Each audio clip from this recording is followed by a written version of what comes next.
Amabale munaba kutondera akaire kanu ha Kitara TV. Tubaho kuba Kwegesa Kumanyisa bye bero tamanyire. Ninyo Julius kyo muhendo omulisa mwiha oba moli. Entekaniza ya geto rubazo tukuletera omuntu wawe n'ebintu byakora omuntu wawe. Aina organic yokusobora kuba nirukusikiriza. Haloka tura kuika entekaniza zaitu zinu munyamaza zembaga nze za Bunyoro.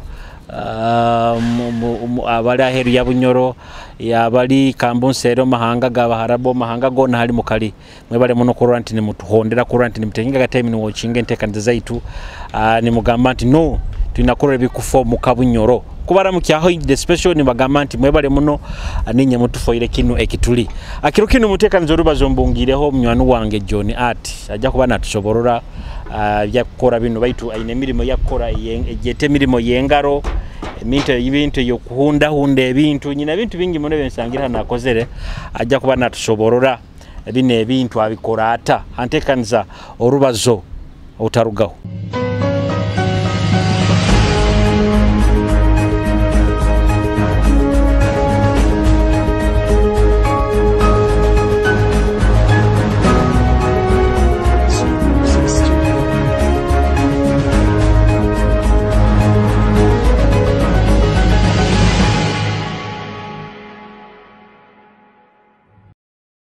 Angwenda kwejukiza aba Kitara Media bakolera videography na photography hamikoro yawe yona ino kubunga ina introduction ina birthday party ina wedding mukoro gawo gona fazilonga zibokwa no inde bisani na video aba Kitara Media bajja kuba ni bakikolera kusako basanga namba yesimu 0 9 9 yes John Art hello ebintu binu biendore no bikolera hano.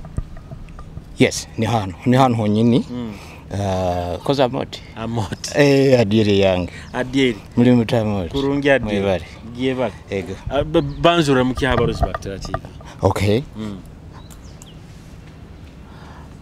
abarungi abagonzebwa abarozi ba Kitara TV nsemiriro kubarora ninyo atinde hamukutu ati nyomba gambire bakweta John ati baitu oyitokwa kuba ina amabara gawa gandi. Okay yes amabara gonyini agamama na tata vampire ninyo tumusime John bampe mpako adieri empaka adieri eyo ekampeyibwa jaja wange nibamweta Kalisa ogwa kanazarwa na muganwa na Boniface abantu basatwavo nibo bakola family yaitu niyege family yanye ya bamuganwa nono bishop Red byabazaire aroho Kajura minister aroho magara hata utukumanya baitu abana nabo nibo tukumanya ukira baitu abamurozi roho he was a great man. Yes tugambire binu ebintu bitu hano okora biki basically tubyete bintu bya mikono biki. All right omurunyoro nkukiesere kwehanga abukwabo kigarura mu rujungu tukiete creativity so the source of creativity is here ni kyo nkwenda kuoleka abantu whatever you call creativity oja kisanga hano abukuba nkabisoma ebino kabisoma ambinemu diploma ya education secondary Kwegesa abana bato abakyali musinia no primary nkagyayo naho ninyisomesa by the way na habwire bunu aroha bangambire bakwenda kuleta abana you can imagine abana bali mu P4 P5 abana myaka 12 omu and that is the right age abana kutandika kwega abokuba bokurora ebintu bino bokurora ekintu kinu omwana akikumwikaramu abukwa files ezo mbongo zikyali fresh hati bwa kirora namanya oh this is an opportunity also kakuba nkora byona baitu obongo bwange nibukwataniza na kino ninsobora kikora. Yes hati bino kwa kugambira ukabisoma baitu before takabisomero kabano era no bikoro ukamara kubisoma no watandika bikoro. Oh yes that's a very good question. Nkatandika I think nkyali muto abokuba history yange bangamba nabunkanke ali muto bino ebintu nabikoraga kuba ije bigali kukora motoka ombibaho no bwire bwona journaling kaha ali kanyuma yenjwa kwasire kisoti kya musare that kind of a child.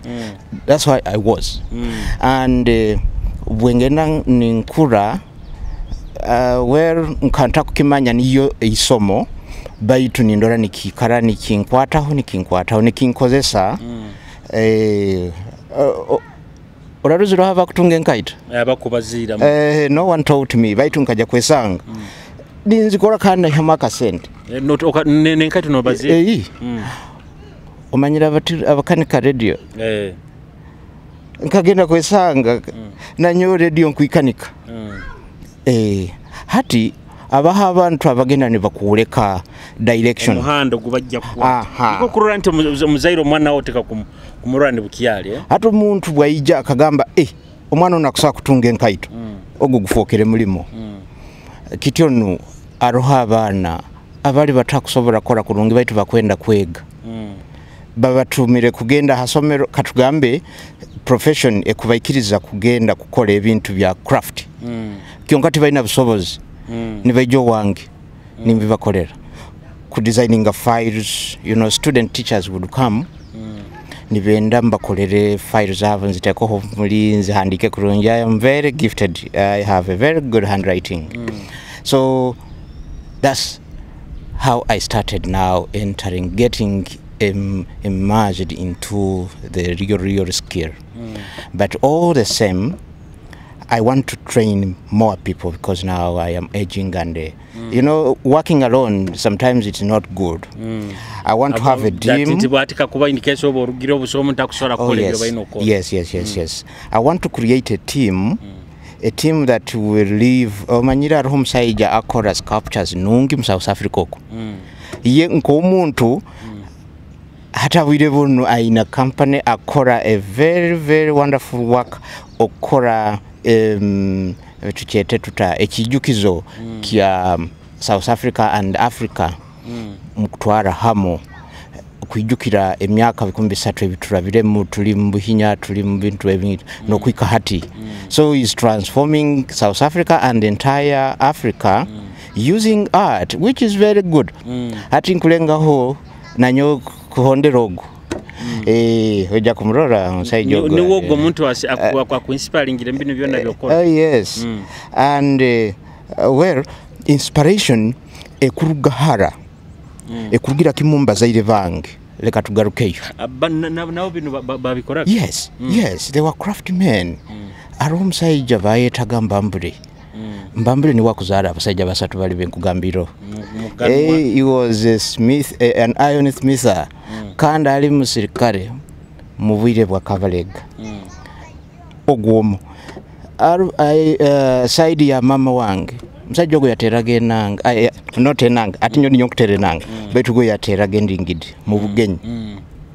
You can imagine niho yayihaga ekisura niho na rubatira akagari akakagura mukutere endingidi. Yes, mukutere endingidi kandi no kugiziniraho. Yes. So nkurora there is a route.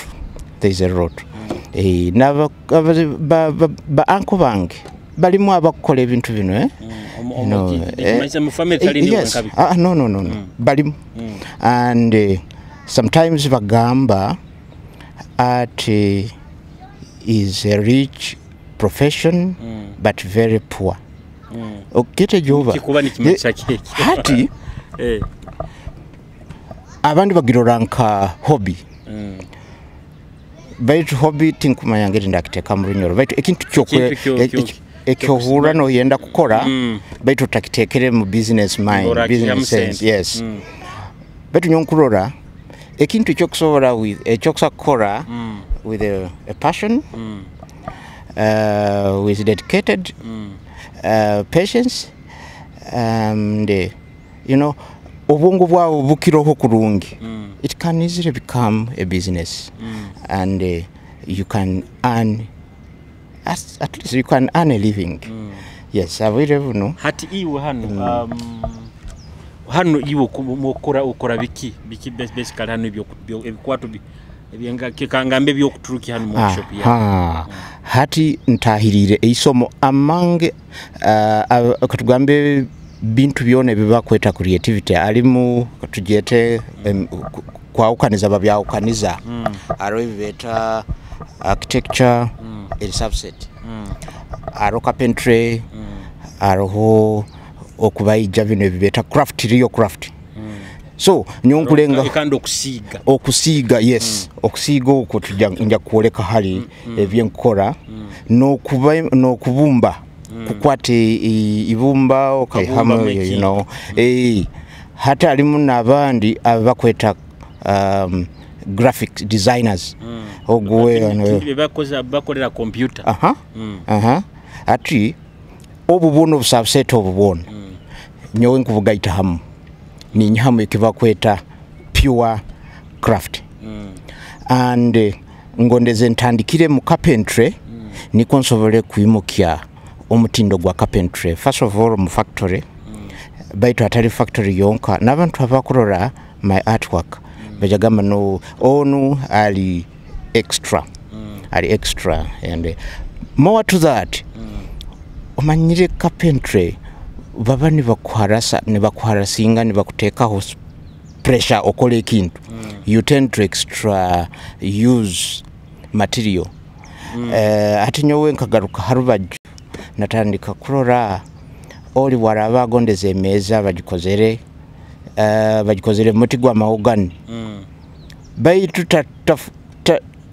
takozere kurungi kwihayo polishing yakyo ati nyowe cyo kwenda kwihayo then aroha basisa piece of wood nibagisara norora kino kinamwe kino you know kirira lirwe nkubebe byo ati we naenda kuyiha karungi akukonka ati nyonga rukireke ekiba kujya kutwara boss possibly mu boiler ati nyoni koni hayo obaho bwo kororobo kali deka turoleka tugende yo nkole ati there you gist aroho ati aroho nka kanu oh yes ati kanuka hati en tujete photo booth kalinka kirinka bokuba no gamba oina abakutere bisani hato kusobora kagaitaho nikwo tererwa he bisani yes it's a photo booth kirinka background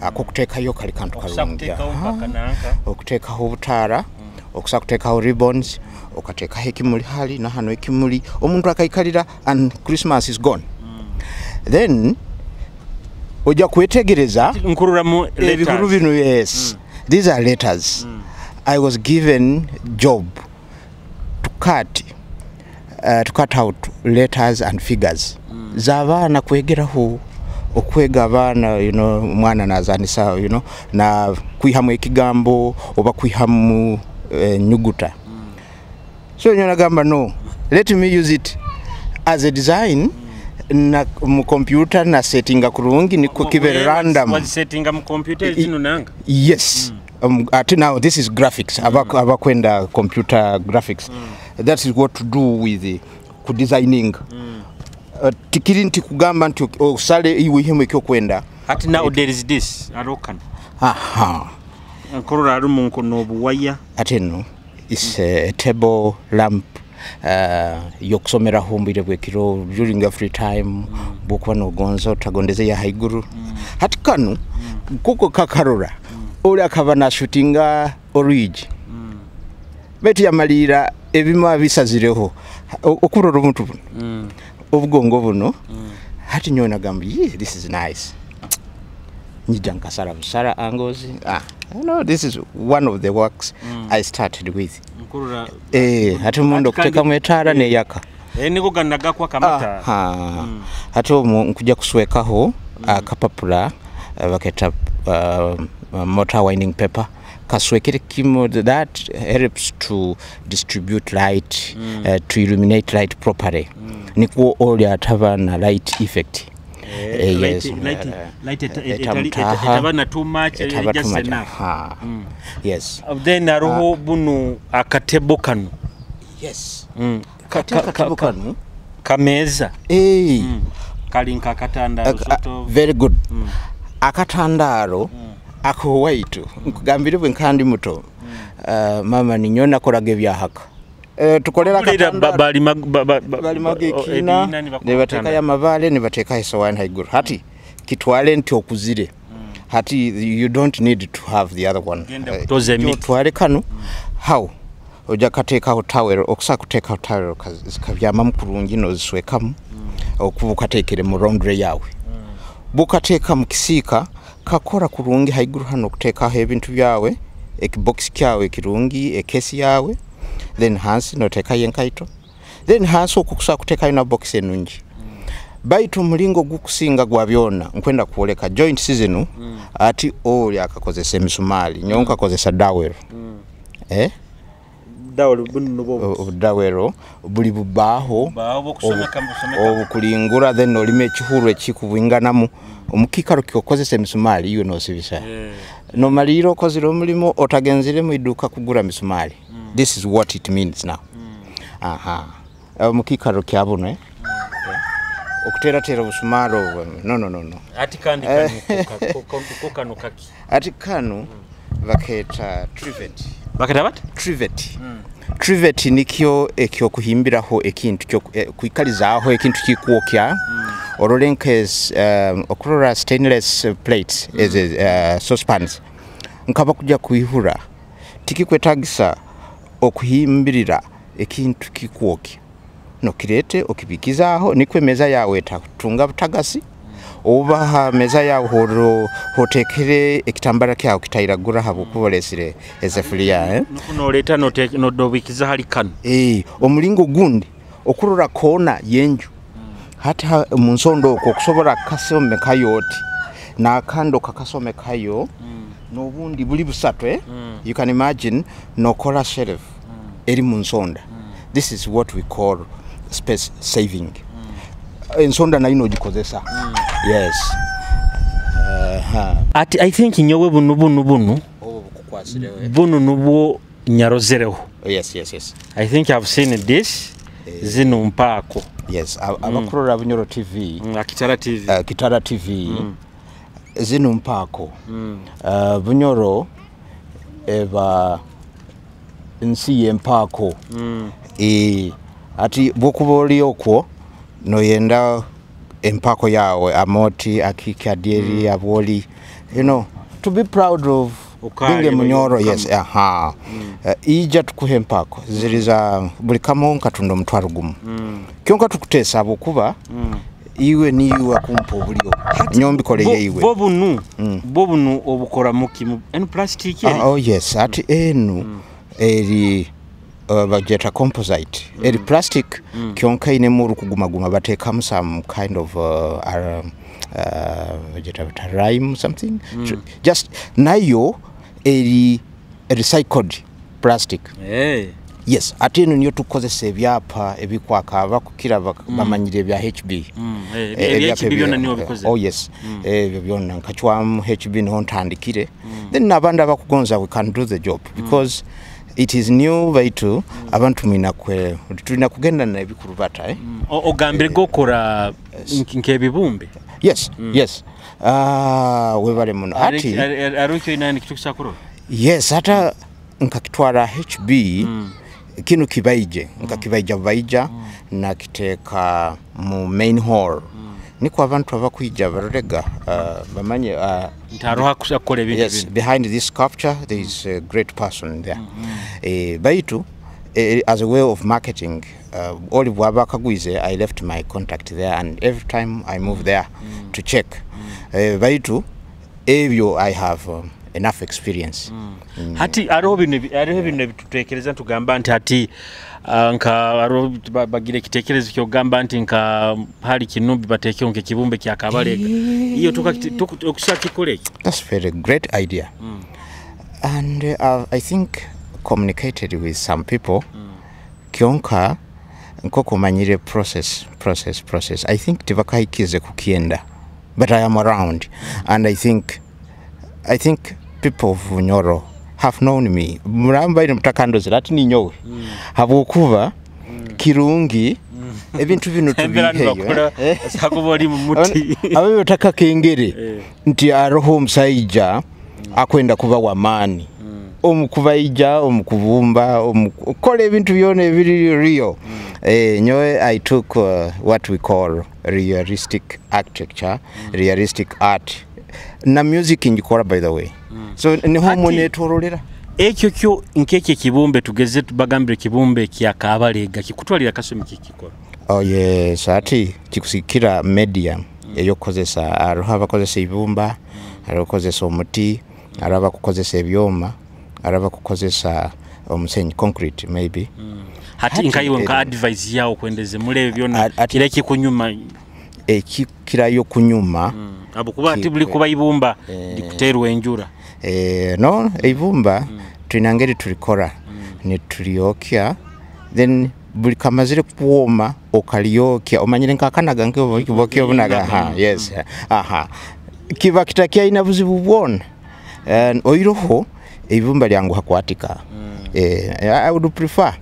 I would suggest tugende na kia concrete niho mwale byoma to reinforce and over ekyomuti bete ekyomuti tunakwandi kyombekera akaju and that would be a very good idea by the way because akaju ako we can make it in the style of our culture then nekibumbe kino kitukihereza a very nice wood surrounding then we protect it nitumanya this is our now symbol of ekintu ekirungi bula kuba nata mu capital ya bunyoro na rurant are ekintu ekikole kyanta atayire kuno bunyoro yes baitu nekia cement nakyo kikuba kirungi habukwa kiyekyo you can have now at any scale you want nabo kugonza kina meters 12 I can do that yes meter 12 high yes ato mundo what we do we make it functional eksobora kuba maybe change over ya masanyarazi no teka umundo it becomes functional kironi yaka okusobora kukihindura okakitekaho other items ezikusobora kwihayo maybe activity but all the same kirungi twegondeze mu bintu ebya abantu bakukora abanyoro bali bamanyirwe nka craftsmen and I don't see why people have neglected this. We need to come up and in schools, basically schools kikuba kitandikira kimu mu P1 yes habukuba who wants to be who wants to go and work mubayinya mubajungu okugenda orujungu rwawe torwegere naburaro rwegere kurungi baitu they are going to give you pen sente butito tujja kutunga sente nkwijuka masomero buli twakoraga na hand work biro bino bikawaho twagenda ganturuke bipali abakayisiki barupage bibo it is very very disappointing omuntu kuruga mu primary okagenda mu secondary okaika university okagaruka taine kyokusobora kora kandi obuhangwa but government etandikire ku I think aroho mu curriculum empya kababigaruire kale kababigarure baitu kubiteka mu amani is important yabo kuba okusaka kubigarura abegesa bataro hati soko training being expensive being expensive when you have the local material you can imagine okutoro omutigunu is a pine kionka I can tell you what I bring out what comes out of my art just obutibuno ebyana ebyo okubikora mu lampshades candle holders very nice items nkozesa resin is a new material bakira tubakujikenga baitu turole okurora abantu abakora biro binu bakira nkira kuolekera hali okurora abakora amashanyarazi ariho butest of bakozesa akahanda ako kaisana nka glass battery glass baitu that is resin so when it dries it solidifies to glass and it is a very nice material to use to explore so ebikora bino ebyo muti okurora bwoba no randot obuntu obwezingo obwe those are very nice decorative material it is just a matter of sitting down okagamba nkoleki irukira hali omuntu ali creative aina creative mind omuleke abokuba ajja kukoleka ekintu kyotakusobola n'okwikiriza okimanyire ecupa ezo by the way ari ecupa zendo ziri hano ecupa ezo ziri kabukwano ogamba HB nyobwengi ayo abojo bane banywa ne batamira nyoni nkora hati ecupa oina plan kyati no look at this is Jameson Jameson ayakozira omwenge guno bagunywere dakika 2 niguba guhoiremu ecupa ne bagamba ati tugambe ecupa eno yo teina mugaso what I do with this bottle I have a small tool I cut them and reuse them oja kuisanga yoko yes bwema ntagikolese ize kwa muntu kwaginyweramu arhava byeganya ne ugamba no maybe tagikozero kurungi okay you come for lampshade oja kuvura obuntu obwa mukutu gwange abukuba it's just lampshade okuteka mu etara then you have an illumination airy green like you know you just beautify your environment using what you have ati tugarukire yo mukyokwega I want to appeal to the people abantu inywe na abakundora kirungi kutandika nekyoina kandi tikiri kibi okwekaguzaho omanya okusobora kukola ebintu ebyo bukiraba kiri mbongo bwawe no gamba omwana ono bwenkumuroraga bwire bwona ikara na yenda byo kuyiya ite turo kwata umuhanda oba kwata esimu yange njikwereze yes aha kwata esimu en 0778 92 56 19 eniyo yonyina yonka ya WhatsApp niyo nkozesa na communicating everywhere baitu ekikuru muno leka tunyumye habintu ebikwatagaine na okwehayo leka tureke kuikara nyonjagura you know sometimes I feel pity omuntu nagenda kuombeka enju yona agimazire akukwata sente nagenda Dubai kugula ebintu byomunju kuli emiti ekawaye ebintu bakozesa nibo buno busodust babugaruramu batekaho cameraman akantu akapapula akatoyito akarungi then nibakikuguza obitekeroho musoro gwo yes habwacho tayija tukakolera emeza ekoro mu muti nkaguno gwina baka nkene buli muntu wena akwijja kurora sitting room yawe ajaga no this is a real person now there is haro atinka bunu hanu aronka bunu hanu bwenkurura hadbunu there is this hati kinu kikyo kiki ati cyo soko kireke leba yuhanna yes entebe kanu kalinka kali kasturu ka bench hati bench eno einemigaso mingi away from decoration or kitwa irenka reception this is a very good it's an appealing seat umuntu yokusobora kumuhereza akagamba yes let me wait ekintu ekirungi muno omubara nkomo oba muno mure na bere restaurant halo kakahinduliro oti nikafoka chef how okuteka mu buntu bwawe nkabuno no busindika hagatomu actually this is what to design it like this nikwo bukuba ebyamirenge eyemereire etyo bunno busindika nibwemerera buti you have a shelf bwekuba ikalire hansi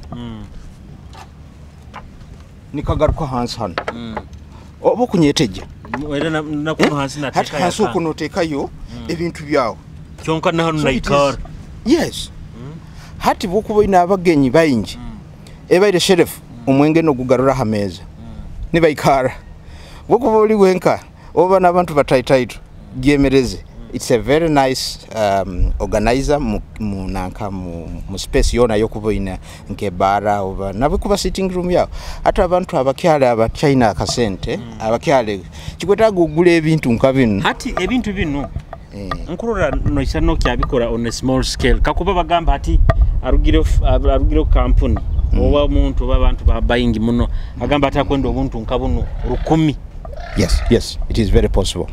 Yes, technology kaija. We have a machine now, Mengo Hali. It is called a CNC machine. That is a very good machine that can quicken my work. And up to yes, it is. Tichikwetagisa kukola bintu bingi. Okwata olubaho n'olwasa n'okwata rota n'ogisindika. Then buno obuti buno obuguru buno nibwo okutwala ha machine eri netandika kubusaraga bwekwa nebusara iwe nokorake noihamuga nebusara iwe noiha ati nobwo kwihamu nabo nobukozesa zi lamp holder stand, I mean lampshade stands. Yes, no giteka hali no leka nkoleko okara abatakimanya lampshade holder ni yen kyonka eno tekamuki ati haiguru hano okwikaliza hakatala nkekando ati tuihe yokunu kame komere bike it is okay. Wewe leba yokunu iwa kondoro wa Kitara TV leba yu. This is a very nice piece. And by the way, this is out of scrap. Abukwa buno obuti baba nibachwa nibasara nibayaho nibashutinga enyigi oba especially panel boards ati nyo ni nyambun.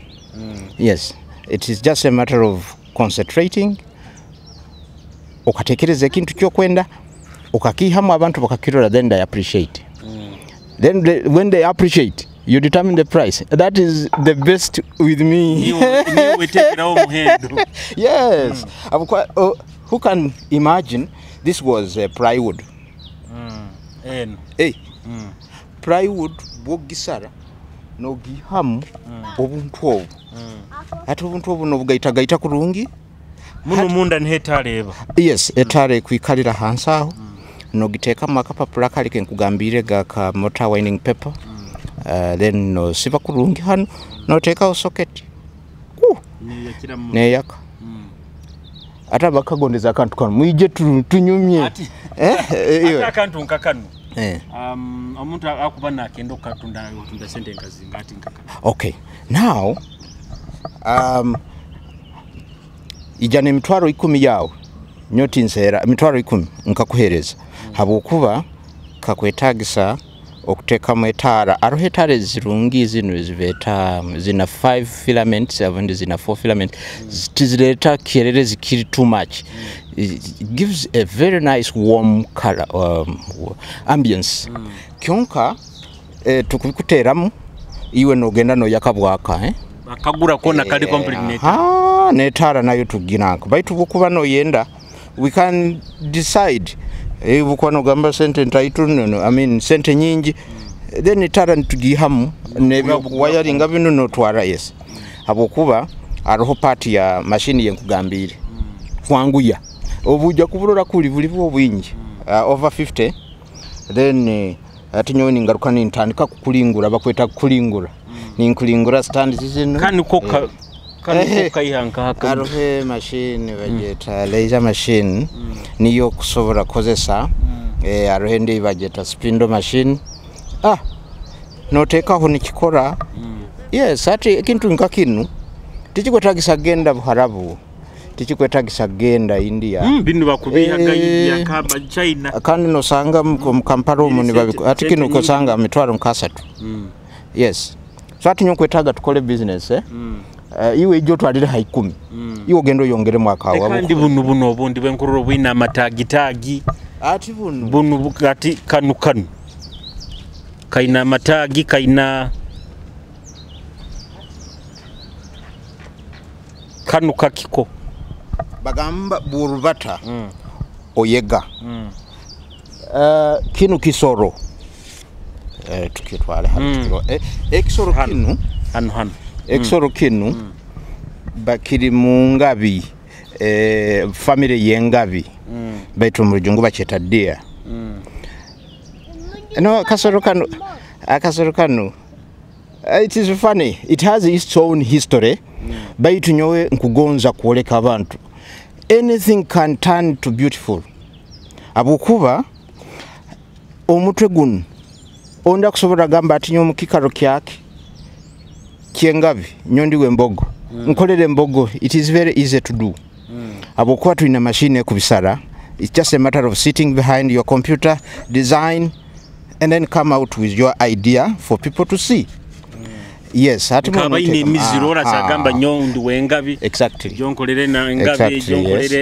Yes. Ati woli wake. Entimba. Now you'd be the person to make an order right now. Kuba kano kamitwara asatu gonka. Just 300. Habukuba kali kantu akakusobora kutwara like a week or less a week no kakora. Baitu chikuru kyengambire bukwano yenda biri bingi ati nituiruka nitugenda Kampala nitubikora no garukano ijano twara ati nkabaina ma hotels. This is a prototype now. Buno ati mbukoleire HB Bulisa abatamanyire Bulisa aliye kyama hano aliyo kikaro kirungi kikwetaga oike yorore oja kusanga great art there. Ebintu kali okone wawe kusinga ne wabikoze. Yes. And by the way, you can just dismantle and take it home. Oyihamu. Yes. Okubihamu. Hati bukwa no yenda kuteka mwe barubu. Kano kukayihamu no rabya hano mukono no someka kurungi barubu yawe no garuraho. Hati kino kyo kiri kiki enayeri lamp holder. Yes. Just like I said, okuteka mwetara hano no teka makapapura kawo kali light etaba too much. Baitu abari ha YouTube yange mukujja kurola ebintu bino.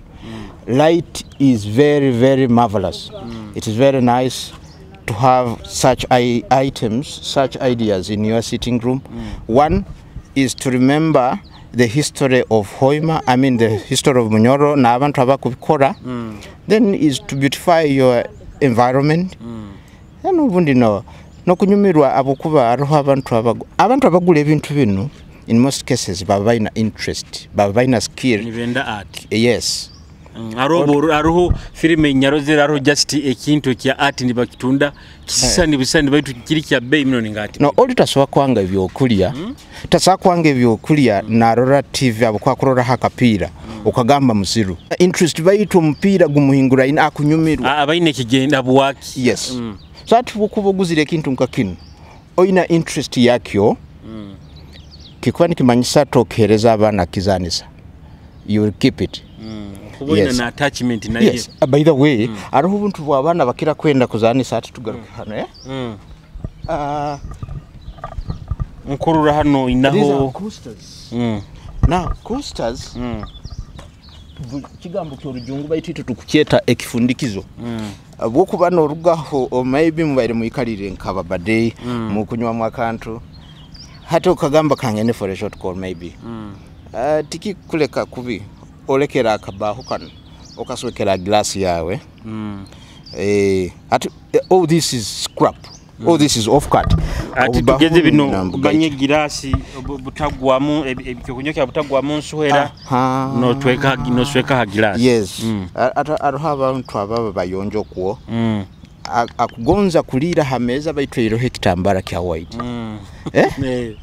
Ateka hakantu kano. Borano tabura chai otate leka obuno busigara ni bunankani bugaruka hanso obwo. Butasisa table cloth. Iteka hokano akantu. In other words, you can use it to cover or a cup to sit on. Yes, there are coasters at only 100 and 100 depending on the size, the quality and your preference. Hati ebintu okora bingi bitukyarora hano. Baitu ideas zino zihanga. Sometimes iturota. Okurota kumanya. Obyamire no. Ati okubyama okarota ekikaro kirungi. Ate kwa kwijamo ekintu kyorozere. Ate kintu ekyo to bring it out okwoleka kiroto kya kurungi kietagiso kitekeho. You know, you wake up in the middle of the night, maybe you have no tunga idea. Yes, that happens normally when I am doing architectural work. Arho Bakhaire, maybe you have seen a site and you really want to bring out a building that will suit the site. All of a sudden you find, I've thought about this. You wake up, you sit behind your computer and or a paper, I have a draft book. You know, you sketch until you bring out. And I've designed, they are not very many, but no, wait. You will see, they are coming up. I am still fresh from the college, and abandi bajeta university. Yona mjeta college abukuba. A college gives very proper meaning of university is something different. Abandi nyonkirora kimo kugenda kuya urupapura. But when you can college, do yes, and the college kuhereza amagezi agari collective. A university ye faho. So when you are especially doing artwork, wasanga department kuli. Osanga you have tutors never kulekera kimo the hands-on. By to kande vitali nanka, you know. So mubiona. Ati aroho African chessboard. Just the chessboard, But that is an idea now, Since you have said the chessboard, Tini eba African chessboard. Niye your chessboard, Na draft byona biri mu family niye. Kyonka kama bunanka. Tinibo no yora obanyo we ati iwa ali ha TV. Onwa jesire draft board.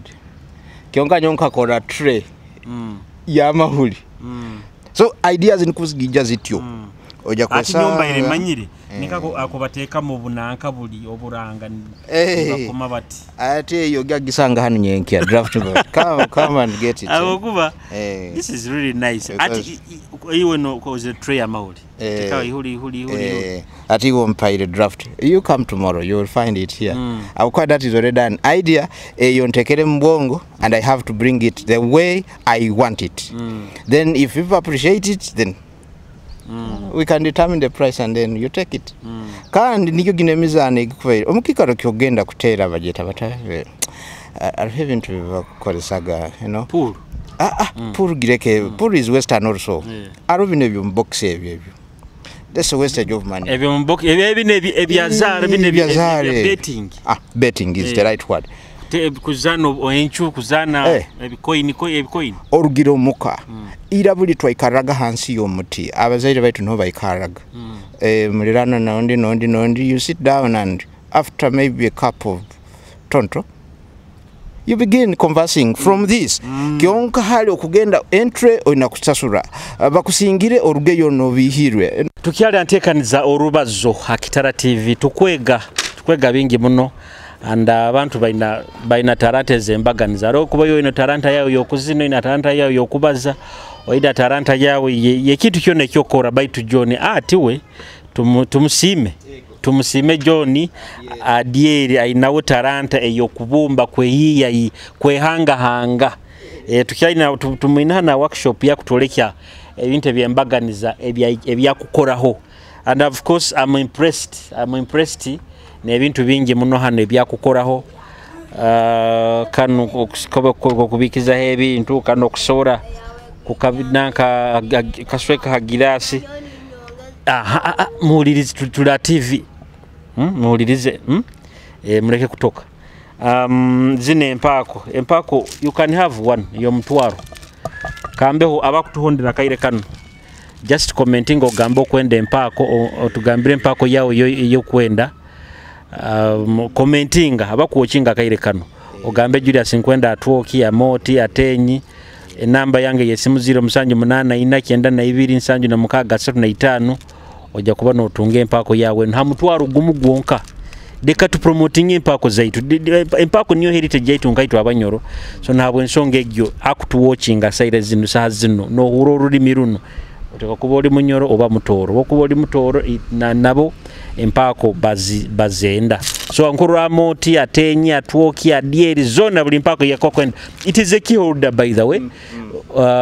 Okusa kuteka key holder ya okusa kuteka akisumuzo kyao kyemotoka, akisumuzo kyao kyepikipiki, akisumuzo kyao kyenju noba no promoting empaako ngambire empaako yokwenda hamtwaro gumugonka nyonja gikwikyawo we barakaraga bulyo ubwobaliza chessboard no kingarukiremu na akantu kanu kakusa kukorera nka kalenda manyire ihuli liva kintu kyokulya kandi kintu kirungi kyonka tikiyetaga kulya everyday so ati osange nyoina kalya hamawuli ana baitu buli kirondi ahihulirimo hati nayiwe kikusoboka okarora kanongeri kali omukuru akurora TV mu sitting room yawo mu diro lyawe nkwetaga otanike kurora mu sitting room omu kichumbiro oba wherever kikuburamu au kirozere hano tera akasimu tuje tukibazeho habokuba enyowe kyo kakwenda kiona it is just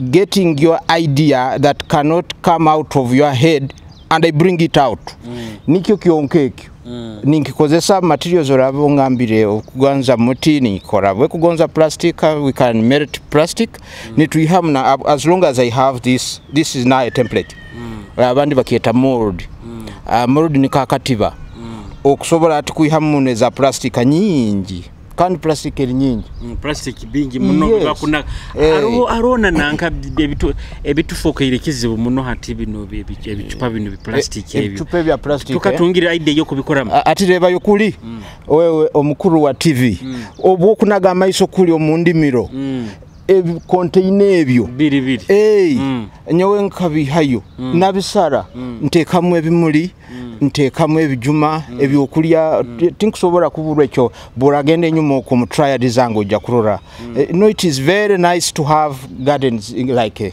ziri improved okukwata no tekamu obusabtaito no nakanotekama akatunguru kawe after utaina spacing cotton yes ebicupa ebyo iyo genda YouTube ja kurora ngeri bakubikozesa that is same knowledge we want to transfer to our generation.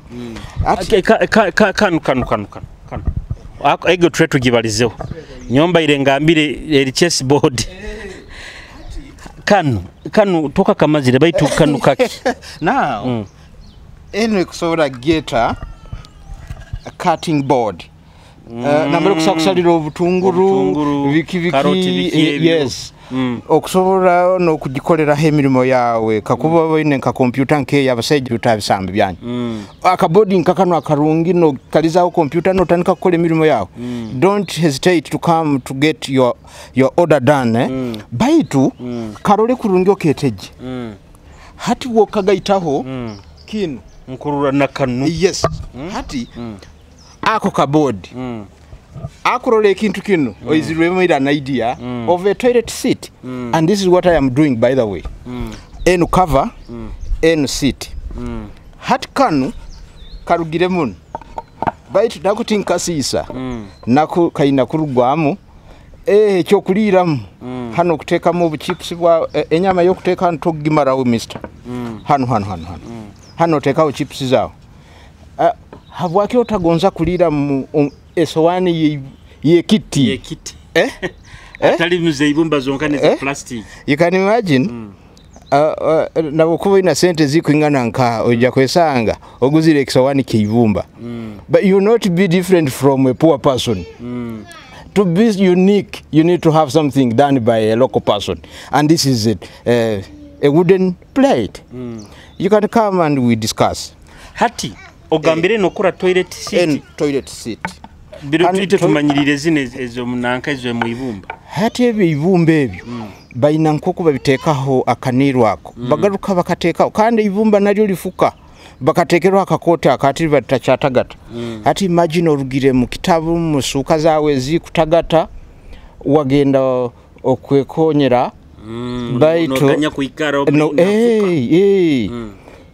hati omuti tigwikiriza embeho kukutaha kandi guleto obuyonjo obumara tukasigaho resin niye kakonyera kaba omuti gusigara guta amazing tiga guta then yes no I'm still going on with the design and the entire design will be finished with resin niyo tukuja kuteka haiguru hanu okakwata amazing ogatekaho ne gairuka bwiruka baitu mubyona have something at kinu.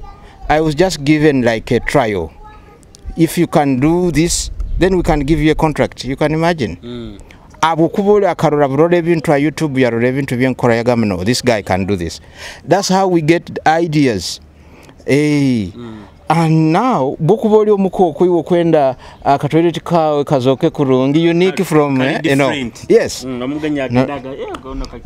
Ati nike kiyonka ariho no buntu obo omanyire na toilet nayo bajoganizing arusanga ubundi oli atekere toilet paper haigurwaho omwana izira gifuhira amaizi yone tobere yes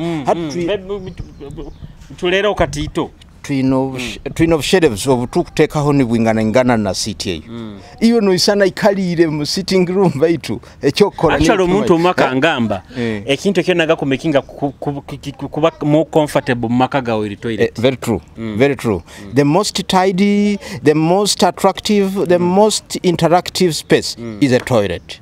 Arona bateka yo butabu biki abani nadagamba tunga ideas ikalira toya. Yes.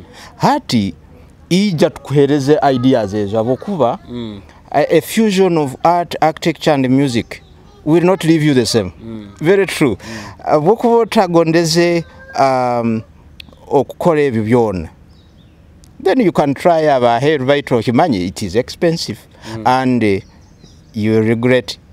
But you think ugondezo regretting abokuba ebintu hano abakubikora tro tuli bayingi kanu kakusana nyonkarora hati en safari abakugonza you know it is dismantable you can dismantle move that's why it is called safaris and abatakarora kurungi the word safaris here safaris ati nyonkugambira tinsisa material omuti ogumpaire okwenda mu ekigambo safari ninkisara ninkikuhereza baitu nyo ninsigaza off cut nayo ninjikora mu ekyange kyenkugonza hati wali okwo bokarora akantu kanu kakegomba tera hasimu aho esimu kanjigaruke by the way 0778 92 56 19 erimbamara ga John Tumusime kyonka iwe kwate ibara John Art because it is my sign. Yes.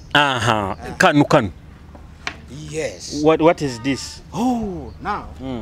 The calculator echo nkokukasa ine kuba. Haiguru mwinango okuru wenga mwinange mbani manyisa ati ompikire yes. Ninyo yes. Ninyaba abaganga ize entame zabuzire baitu tukazoka tukagaruka ati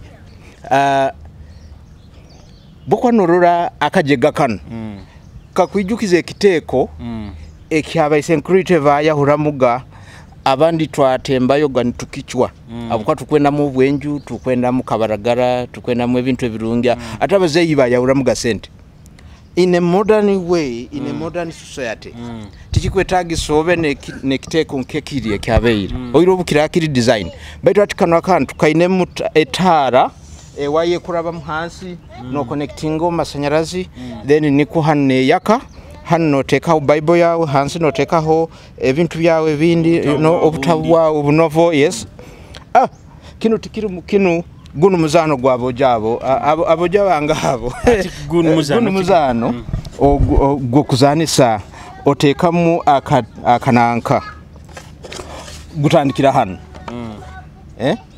gutandikira nka yes noteka makabale kawe nikairuka nikagenda niketorora nikaika hansi hati eno ekusobora kuba nka central point tweyongere awe bagiruri kurungi abana abato omwana leka kuba no cyumba omwana nakutalibaniza muhumuzano abukuba buba kukura ekibarora kiona kiba interesting kiba entertaining so atienu hiwo kusobora kutweka haka bahaho okasweka kinu kyonko mundo mo katekaho akabale akakwetorora nikairukaga nikairuka nikagenda it is like this okatekera muhanu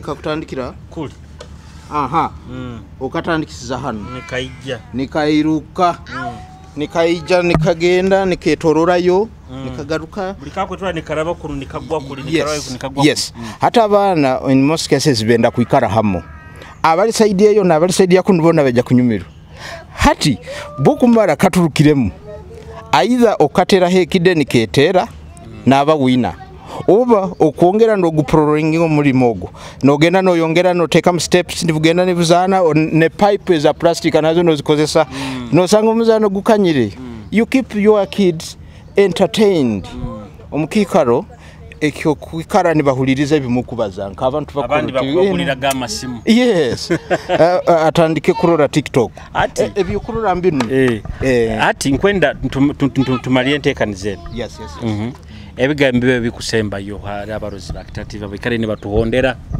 go akurora TV nkusaba oyinkiranize n'obwongo bwawe ekibukugamba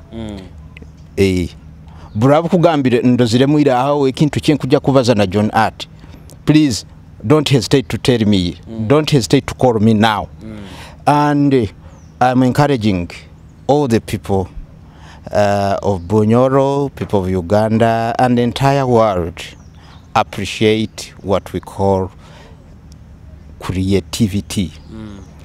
Any work that is done creatively will never leave you the same. Ebyokurora byone ebintu ebirungi byona it is the work of creators. It is the work of artists. Abakola ebintu ebirungi ebitwenyumirizamu. Era buli bagambaga ati yabaga yabantu abantu abagayiga kyonka kibanti amuntu ogwo akusobora kuhereza artist obwire akakola ekintu ekikumunyumira in other words it is better to make an order and wait otagamba hati abukuba otungira kasente ati kangende ngura abukwa nkwenda besen gamba nyowe nkwetaga ati besen eino hamaguru niko bwenkuba ninkora mirimo yange amaiza ago tinkwogya nigali you know you have your idea no gireta never meaningful otagenzire mu factory otagenzere kugula ekihoire nayo teko input yawo ngamba kintu ninyenya mahira amagezi yakinkolera abakumbeka amajule kankibaze abakumbeka amajumuleke kopaga abagenzi banyu abokuba nambali oli tiniyo site ina iwo in excite kiri flat ola ina kali raised okwenda style on yem no we have a variety of styles we can give depending on the site on the style and your material the local material we use nibyo byonka baitu mbikuru byona John Art akora architectural work akora artwork ali mu music eyo tinkira jigenda muno baitu abokuba nkira kutera mukerezia baitu eno eri secura ai nyumirwa baitu mubyona ndi mwegesa so abana yes na hati ndi mwegesa abokuba oli bwakuyija kagamba kino nkukienda ninsoka nimsobora nko kukiba my clients nikomba gamba bokuba no yende building don't come telling me nkwende njwe kuisana nke yananka bokuba aho nja kutandikiraho okugambira no ekyo kwenda ito tukujja kukolera ekikukira hali ekyo yes and bokuba ina akajuka bokuba ina abantu abakwenda kubakolera ebintu we can advise because this is our profession this is our line of work thank you mwebale muno abaikare ni mutondera Kitara TV kwenda na nyentekaniza gimara akasumi kanu kenyini kwenda baitu kujukiza hera ba Kitara media abakolera videography na photography ona halokali mukoro gwawo gwona basanga namba esimu 078492 bintu bingi bitubaire bitwegere mu nteekaniza munene byorozere. It is just up to you kuba no hindura mu nkora ite tuba Kwegesa no Kumanyisa byo bero tamanyire batekaniza zaitu zona amabara Julius Chomuhendo mulisa kwiko butaitaitana nteekaniza zindi mubai.